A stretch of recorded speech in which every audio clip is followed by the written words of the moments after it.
What up mga solid subscribers, no? Okay guys, no? Ito, I'm back. Let's go, no? Ito, pansin nyo naman sa voice ko siguro. Medyo ano tayo guys, no? Medyo husky, medyo kakaiba, no? Kasi, ano guys, sobrang iba talaga pag halimbawang paiba-iba yung panahon. Talagang lakas kong kapitan ng sakit na yung pinaka-malungkot sa lahat. So, ito guys, no? Meron tayong update, no? Napapanood, which is, ito po, sobrang ano to ngayon guys, ha? Ito po yung ang dami nag-react po talaga doon basta ka-localike po yung ka-localike ni Stel, no? Tapos yun, marami rin nag-react regarding doon, no? And i-discuss lang natin guys yung mga alam mo yun, yung mga hindi naman dapat, no? Tapos pinapalaki pa, no? Okay guys, no? So bago ko simulan to guys, no? Leave a like and subscribe and kindly ring that notification bell na rin guys, no? Para alam nyo guys pag ako ay nag-release ng mga bagong videos, no guys? So without further ado guys, let's all watch this.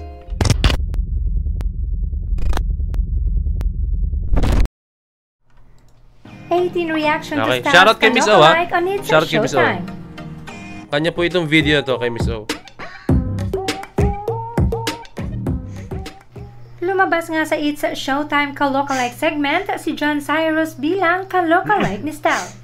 And we're already familiar with Cyrus being a part of a group na gumagawa ng SB19 dance covers. Pero heto nga ang masaya sanang experience ni Cyrus sa It's Showtime ay nabahira ng negatibo dahil sa pambabash ng marami na pati si Stel ay nadadamay na. Marami ang mga 18 na nakikipag-away sa mga bashers, pero para kay John Cyrus, we are showering him love and support. Narito. The talent, effort, and dedication he put into becoming Stel's lookalike is definitely on point. Memorizing the choreography, matching the style, and familiarizing himself with style, he is an 18 indeed. Thank you and congrats for making us all proud, Kuya.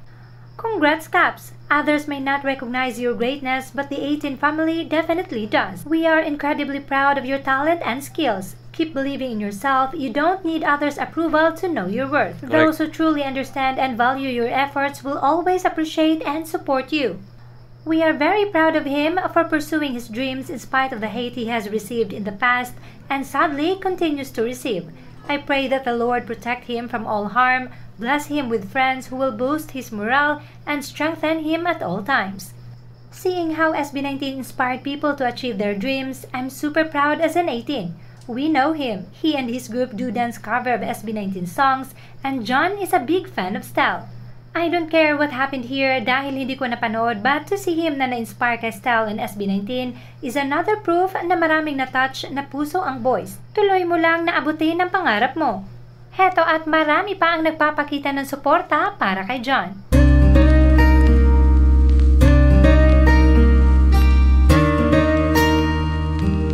Okay, no, okay.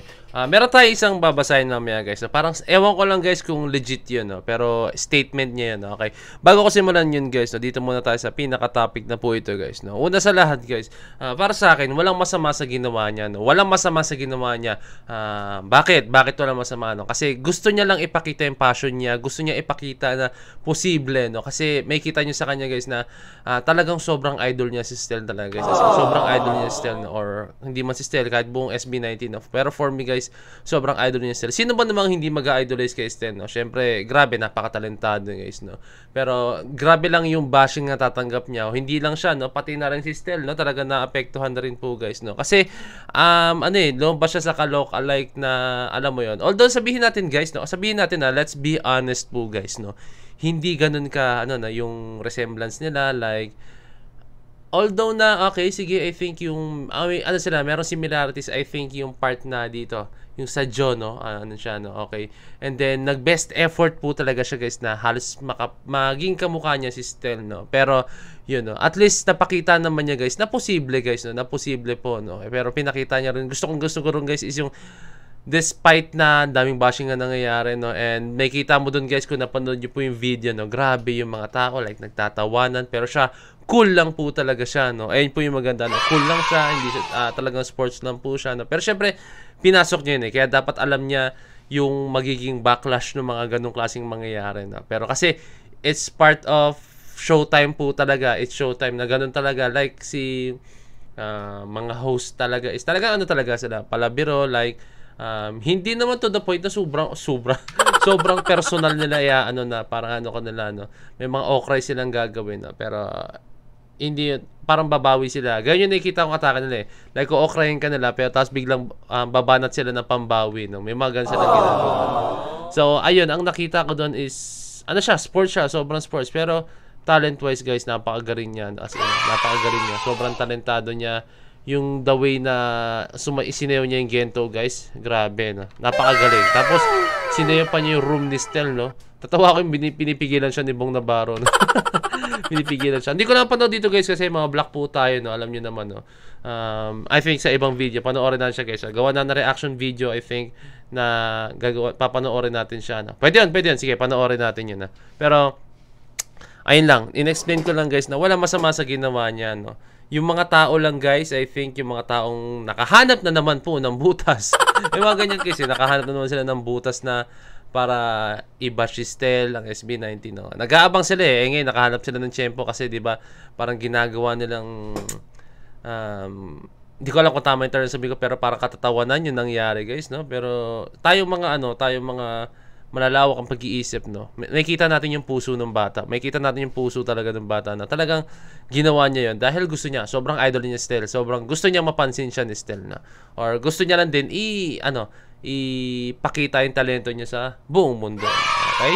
Meron pa tayo dito, guys. May kita. Wait lang. Okay guys, nandito po tayo sa pinaka-video, hindi video tuloy. Ito na po yung post niya, no. Actually guys, hindi po ito yung ito. Hindi wala po siyang picture na pinost na ganito, no. A very big shout out for credits to it sa The Scoop, no.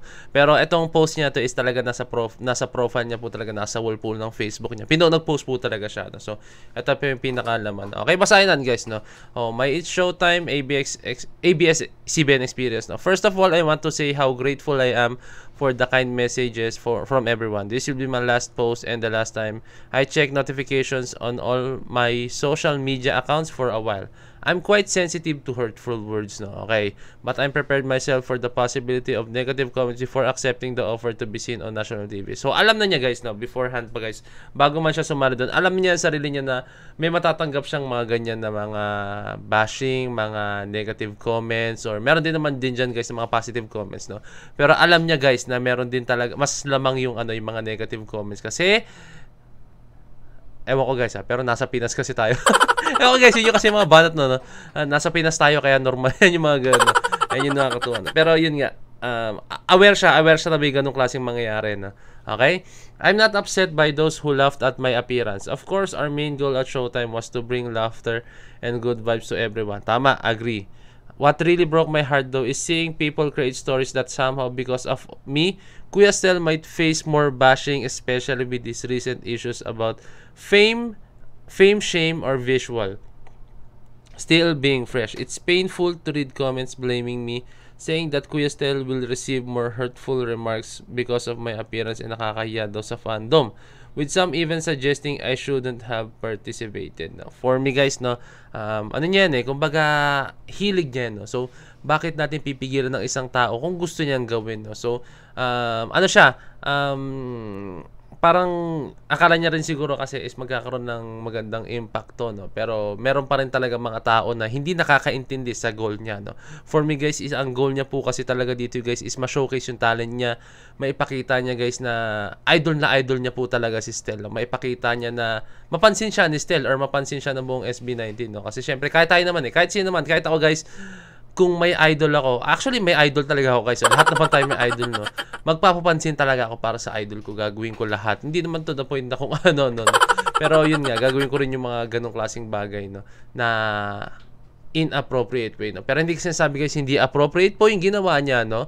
Maganda yung ginawa niya. Pinakita niya yung talent niya, no. Sadyang yung tema lang po talaga ng Showtime guys, or yung the way na makipag-interact po talaga sa Showtime guys is ganun talaga, like more on laughter po talaga guys, no. Talaga may mga ganyan. Yung mga host, yung approach po nila talaga is more on okrayan po talaga, no. So, I think parang na-trigger din yung iba doon, no. I think. Pero for me, yung move na ginawa niya is wala pong mali doon guys, no.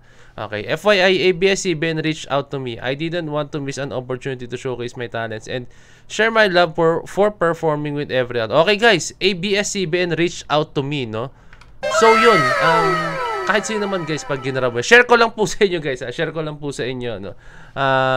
Ako po ay na-guest po sa unang hirit, biglaan lang din po yun. Share ko lang, baka sabihin nyo naman, ano, share ko lang.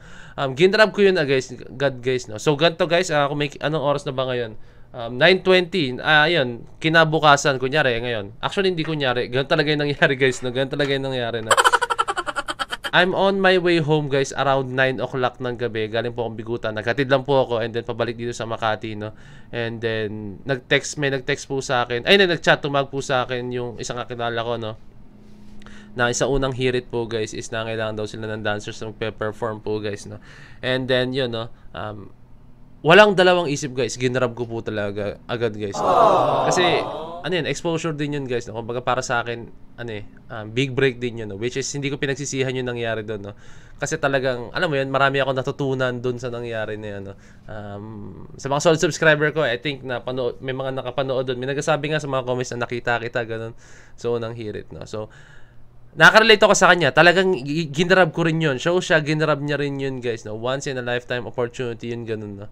So, hindi mo masabi, guys, kung kailan ulit, ano yun, parang darating yung moment na ganun, no? So, for me, talagang karapat dapat, or talagang, talaga, parang it's meant talaga na i-grab mo yun, no? For me, Kumbaga, pag dumating yun, huwag kang magdalawang isip na hindi siya i-grab. Okay? I did my very best to give everyone a great show through my talent, but please stop accusing me of fueling the fire that might bring more negativity towards Kuya Stel, no? So, tama. Huwag tayong palakihin pa yung issue, no? Kasi the more na pinapalaki po natin yun, mas the more po na mas po si Stel, no? Hindi naman kasi ganun talaga yung hangarin. Hindi ganun po yung layunin. Hindi po ganun yung hangad niya na mangyari, no? Kumbaga, nilalagyan lang po ng kulay ng iba. Yun yung po yung nakikita ko. Nilalagyan lang po ng kulay ng iba. Kaya nagkakaroon po talaga siya ng, ng masamang, ng masamang pangitain. Kumbaga, nagkakaroon siya ng negative effect, no? Nasa gitna ako, guys, Nasa gitna ako dito, guys, no? Pero at the same time, guys, no? Mas inaano ko rin, naiintindihan ko po talaga siya sa mga nangyayari, no? Okay? I hope I made my fellow 18, no? Fellow 18, so 18 po siya, no? Matik yan. Okay? Fellow 18 proud by performing an SB19 song, and I'm incredibly grateful to my group Titans. Oh, shout out sa Titans, no? Shout out sa Titans for showing me love and support. Thank you everyone, no? So, okay? Makikita nandun, guys, at the end of the day, guys, nagpasalamat pa rin po siya despite po sa mga backlash, sa mga negative comments na nakikita niya, negative mga feedbacks na natanggap niya, no? Talaga nagpasalamat pa rin po siya, no? Bakit? Kasi po, alam niya kung paano po tumanaw ng utang na loob, no? Alam niya kung paano tumanaw ng utang na loob, no? Pinapakita niya lang po, guys, na kahit anong mangyari is, ito pa rin ako, kahit negative ang matanggap ko, papasalamat pa rin ako sa inyo. Kasi yung mga negative comments naman, guys, sometimes, guys, na natututo tayo dyan, no? Dyan din tayo natututo sa mga negative, mga kung ano-ano man, no? Although na masakit, pero tanggapin natin, no? Pero minsan, guys, may mga negative comments na nonsense. May mga ganun, guys, no? Pero meron din mga negative comments na doon tayo natututo, no? Okay? And then, siya, I think, naging thankful talaga siya, guys, sa mga, sa nangyari, sa journey niya, no? So, I think, naging magandang break din sa kanya, no? Kasi, alam mo na, iba rin talaga pag na-expose ka sa ganyang klaseng platform, no? ABS-CBN, guys, it's showtime, guys. So, napaka-grabe. Napaka-grabe ng showtime, alam niya. Kahit sino gustong mag-perform dyan or exposure man lang, no? Madaanan ka lang ng camera, parang gano'n, okay? So, ayun lang.